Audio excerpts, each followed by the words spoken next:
क्या आपने सोचा है कि 199 रुपए की चीज लेने पर हम 199 ही देते हैं, या 235 अगर 36 रुपए आपकी जेब से ऐसे खींच लिए जाएं तो क्या आप नोटिस करोगे? यही है भारत का टैक्स गेम जो खुली आंखों के सामने खेला जाता है और हम बस इसके सब दर्शक हैं। आज का सवाल है, जीएसटी 2.0 से आपकी जेब भरी रहेगी या खाली रहेगी? जीएसटी 2.0 आया है और सरकार कह रही है सब सस्ता हो जाएगा। जरूरतों को देखते हुए जीएसटी के ये नए रिफॉर्म्स लागू हो रहे हैं। इस जीएसटी बचत उत्सव में आपकी बचत बढ़ेगी।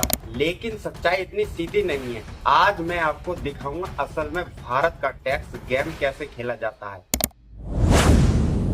और आपको लगेगा कि हम सब एक राजा व्यापारी वाली कहानी के मोरे हैं।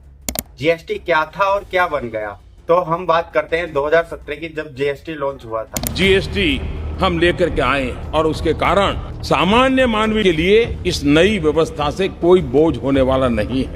वन नेशन वन टैक्स का सपना, 4 स्लैब, 5%, 12%, 18%, 28%। जनता कंफ्यूज, व्यापारी परेशान। अब जीएसटी 2.0 सिर्फ 2 स्लैब, 5%, 18%, कुछ पर तो 40% है। सुनने में आसान लगता है, लेकिन क्या इसमें वाकई हमारी जेब भरी रहेगी या खाली रहेगी? बस 19-20 का ही तो फर्क है।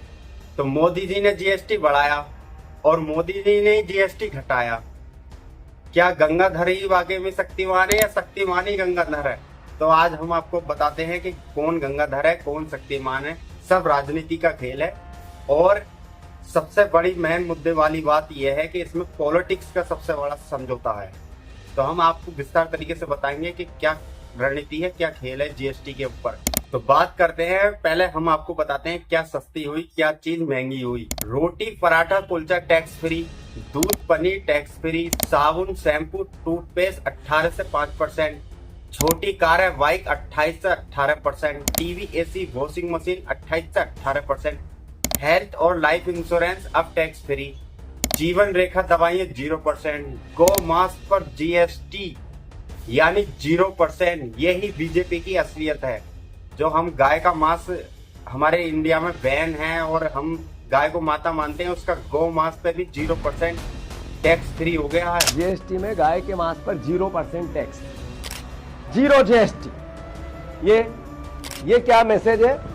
वाह रे मेरे। रोजमर्रा की चीजें सस्ती हो गई, लेकिन कहानी यहीं खत्म नहीं होती है। फर्क साफ है। जीएसटी का विरोध कौन करता है? मोदी। जीएसटी को लागू करने वाला मोदी। भारी भरकम जीएसटी लगाकर जनता को लूटा किसने? मोदी। बचत उत्सव की नोटंकी कौन करता है? मोदी जी। और हमारे देश की मीडिया दिखा रही है आईफोन 70 खरीदने के लिए लंबी लाइन लगी जो भारत का उद्धार है, जबकि देश किसान यूरिया खाद लेने के लिए इतनी लंबी लाइन लगा रहा है, तो उसे कभी मीडिया ने नहीं दिखाया। इस देश के मीडिया की असली नोटंकी अलग है। लग्जरी कारें 40% टैक्स हो गई हैं, शराब, तंबाकू भारी टैक्स, और यहाँ तक कि मोबाइल रिचार्ज अभी भी 18% जीएसटी। मतलब हर महीने आपको सबसे बड़ा खर्च मोबाइल और इंटरनेट का होता है, और ये सबसे ज्यादा महंगा है।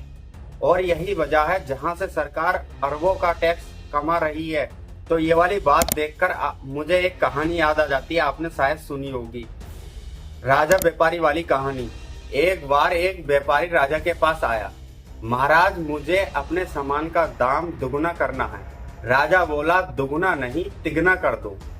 व्यापारी चौंक गया, तिगुना क्यों? राजा हंसकर बोला, जब दाम तिगुना होगा जनता बगावत करेगी, वो तुम पर गुस्सा करेगी, फिर तुम खुद कहोगे कि ठीक है दाम घटा देता हूँ, और उसे दुगना कर देंगे। जनता खुश हो जाएगी, उन्हें लगेगा कि राहत मिल गई, लेकिन असल में तुम्हें वही दुगना दाम मिल जाएगा। क्या ये खेल आपको कहीं जाना पहचाना नहीं लगता? पहले टैक्स बढ़ाओ, फिर थोड़ा घटाकर जनता को राहत का सॉल्यूशन दे दो। जीएसटी 2.0 भी कुछ वैसा ही दिखाता है। तो असली सच्चाई है क्या? जीएसटी टैक्स नहीं बल्कि राजनीति का हथियार है। गरीबों के लिए राहत की खबर, मिडिल क्लास के लिए कुछ झूठा सुकून, और लग्जरी वालों के लिए वसूली। जनता को लगेगा सरकार ने बहुत बड़ी राहत दे दी है, लेकिन असल में रेवेन्यू वही रहता है। क्या टैक्स सिस्टम का वाकई में सिंपल फंड है या फिर इल्यूशन है? दोस्तों, जीएसटी 2.0 की कहानी हमें एक बात सिखाती है, टैक्स कभी कम नहीं होता, सिर्फ उसका खेल बदला जाता है। कभी 28 से 18%, कभी 18 से 5%, लेकिन असल में जेब से जाने वाला पैसा कहीं ना कहीं से निकल जाता है। आपको लगता है जीएसटी 2.0 जनता के लिए राहत है या सिर्फ एक राजनीति चाल है? कमेंट्स में अपनी राय जरूर बताइए। अगर वीडियो अच्छा लगता है तो लाइक और कमेंट और शेयर जरूर कीजिए और चैनल को सब्सक्राइब करना मत भूलिए। धन्यवाद।